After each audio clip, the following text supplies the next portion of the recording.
အားလုံးပဲမင်္ဂလာပါခင်ဗျာဒီဗီဒီယိုလေးမှာတော့ကျွန်တော်ကဆိုတော့တဲ့ပေါ့နော်ကြောင်သားဟင်းချက်ပြတဲ့ဗီဒီယိုကိုကျွန်တော်ရိုက်ပြပေးတော့မှာဖြစ်ပါတယ်ကျွန်တော်ကဒီဗီဒီယိုမှာကြောင်သားဟင်းမစားတဲ့အတွက်ကျွန်တော်စားတော့မစားပြတော့ဘူးပေါ့နော်သူများချက်တာကိုပဲကျွန်တော်ရိုက်ပြတော့ပါမယ်ကြောင်သားဟင်းကဒီနေ့ဘာလို့ချက်ပြတာလဲဆိုတော့ကျွန်တော်တို့ရဲ့ကြောင်တကောင်ကပေါ့နော်ညာတော့ကခွေးတွေလိုက်တာကျွန်တော်တို့အိမ်ကခွေးတွေလိုက်တာလိုက်ကိုသူကြောက်ပြီးတော့ဟိုအုံးမင်ပေါ်တက်ပြေးရဗျာမနဲ့ကြတော့သူပြန်ဆင်းတော့ခွေးတွေကပြန်ထက်ကြိုက်တော့အဲ့ကြောင်ကဂိတော့ဗောနော်အဲ့ဒါနဲ့အိမ်ကဒီမှာအလုသမားဦးလေးကြီးတွေလည်းရှိတယ်သူတို့ကကြောင်သားစားရဆိုတော့သူတို့ချက်စားကြတာဗောနော်ကျွန်တော်တို့ကတော့ကြောင်သားမစားဘူးသူတို့စားတာကိုကျွန်တော်ကဒါပြန်ပြီးတော့ရိုက်ထားဗောနော်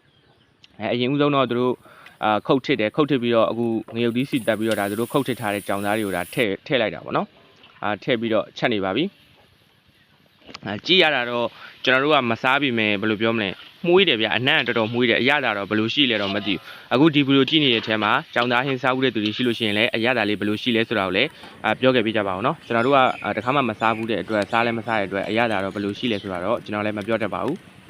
အဲ့ဒါကြောင့်မလို့ဒီဗီဒီယိုကြည့်နေတဲ့အထဲမှာပေါ့နော်ကြောင်သားဟင်းစားဘူးတဲ့သူတွေရှိလို့ရှိရင်ဘယ်လိုအရသာမျိုးလဲဘာအသားနဲ့စင်တူလဲဆိုတာကိုလည်းပြောခဲ့ပြကြပါအောင်နော် comment မှာရေးပေးခဲ့ကြပါအောင်နော်ကျွန်တော်စားတဲ့အမကြီးတယောက်ကိုမေးကြည့်တာတော့သူကဒီကြွက်သားနဲ့ခက်စင်လို့တော့ပြောတာပဲအဲ့လိုမျိုးတူတယ်လို့တော့ပြောတယ်ပေါ့နော်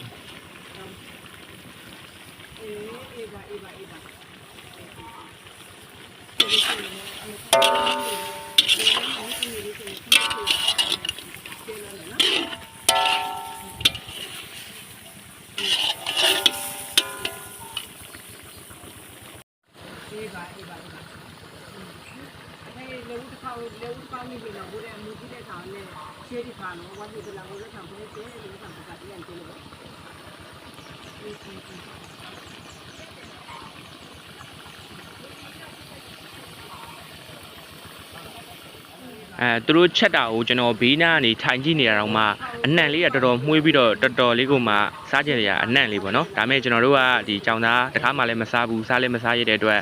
ကျွန်တော်ကတော့မစားခဲ့ပါဘူးဒီဗီဒီယိုမှာလည်းကျွန်တော်ကဒီအသားကိုမစားတာဖြစ်တဲ့အတွက်ကျွန်တော်စားမပြတော့ပါဘူးနော်အဲ့ဒါလေးကျွန်တော်ပြောချင်လို့ပါဒီဗီဒီယိုမှာလည်းကျွန်တော်မစားပြတော့ပါဘူးနော်အခုကတော့သူတို့ကြက်သွားပြီဆိုတော့သူတို့စားတော့မှာပေါ့နော်ဒီမှာကြောင်သားဟင်းနဲ့သူတို့မှာငပိတူတရားနဲ့တခြားကြွက်သားဟင်းလည်းရှိတယ်ဗျအဲ့ဒါသူတို့စားတော့မှာပေါ့နော်โอเคဒါဆိုရင်တော့ကျွန်တော်ကဒီဗီဒီယိုမှာဒီအသားဟင်းမစားတာဖြစ်တဲ့အတွက်ပေါ့နော်ကျွန်တော်စားမပြတော့ပါဘူးနောက်ဗီဒီယိုကြမှာပြန်တွေ့ကြပါမယ်နော်